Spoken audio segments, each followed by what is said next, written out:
Pippa Middleton's billionaire husband James Matthews and his Made-in-Chelsea star brother Spencer have both been claiming taxpayers' money to furlough staff, Mail Online has learned. Hedge fund boss James, 45, is believed to have been using the government handouts to pay the 6 employees of his Scottish shooting estate, Glen Affric. Younger brother Spencer, 32, worth an estimated £3 million, has also furloughed staff at his start-up low alcohol drinks firm, the Clean Liquor Company, established in June 2020. The state-funded Coronavirus Jobs Retention Scheme, CJRS, running since the first lockdown almost a year ago, is designed to help cash-strapped employers survive the lean months of the pandemic, but eyebrows will be raised at 2 such high net worth individuals taking advantage of the public money. Both companies appear on the government's published list of firms which made use of the furlough scheme during December, but previous months have not been made public. Under the CJRS, furloughed workers receive 80% of their wages, up to £2,500 per month. The government website did not reveal what staff at both Matthews companies earn. The Clean Liquor Company Limited lists Spencer as its only director and was only incorporated in June 2020. However, before setting up the limited company he received an investment from a US venture capital firm for £1.45 million. Oldie Tony and Spencer, who became famous on the upmarket reality show Mike, recently became teetotal, and set up his firm to produce low and no alcohol rum and gin as a healthy alternative to traditional spirits. Spencer is also a director of the Eden Rocks Gems business, with jeweler Neil Dutson, which he launched in 2019 after helping design an engagement ring for his Irish model wife Vogue Williams. They got married at Glen Affric in 2018, have 2 children and have spent lockdown in London. No accounts are publicly available for the Clean Liquor Company yet due to its recent incorporation. Racing driver, turned city trader James, who was privately educated at Uppingham School, married the Duchess of Cambridge's younger sister Pippa in 2017, having proposed with a 3.5-carat £200,000 diamond ring the previous year. James, who has also spent lockdown in the capital with his wife, is set to inherit the Scottish courtesy title of Laird of Glen Affric, which came with the 10,000-acre estate of the same name near Inverness that his father bought in 2008. James is listed as managing director of both at Glen Affric.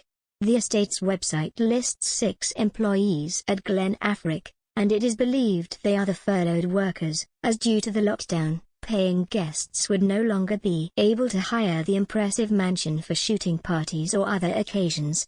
One of James' smaller companies, both at Glen Affric Limited, based in Inverness, was in the red to the tune of £9.95 million, according to the latest published accounts in 2019. It is this company, believed to handle the running of the Glen Affric estate, which has claimed under the CJRS, having launched his own hedge fund company, Eden Rock Capital Management Group, named after his father David's exclusive £1,000 a night hotel in St. Bart's, in 2017. James was estimated to be close to being a billionaire by founder of the Wealth Quotient website, David Friedman. More recent estimates of his wealth have put it at up to £2 billion.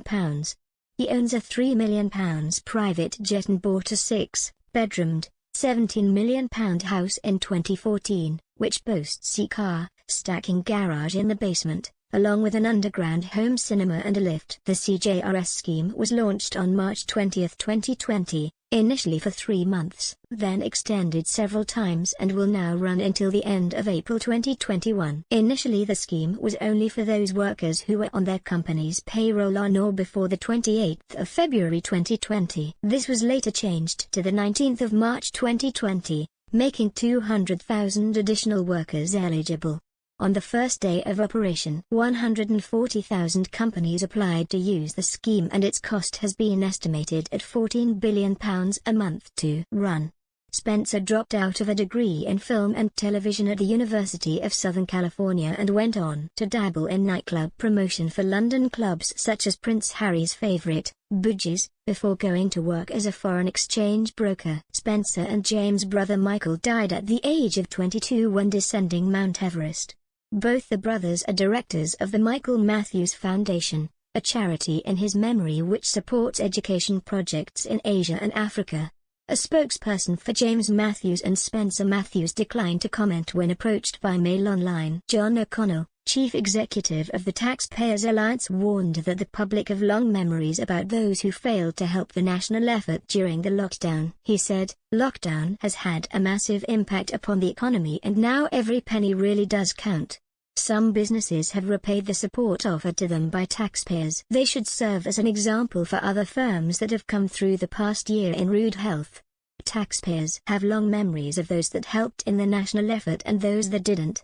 Tory MP Tom Hunt agreed, saying, "It doesn't help the situation if people claim who might not need to.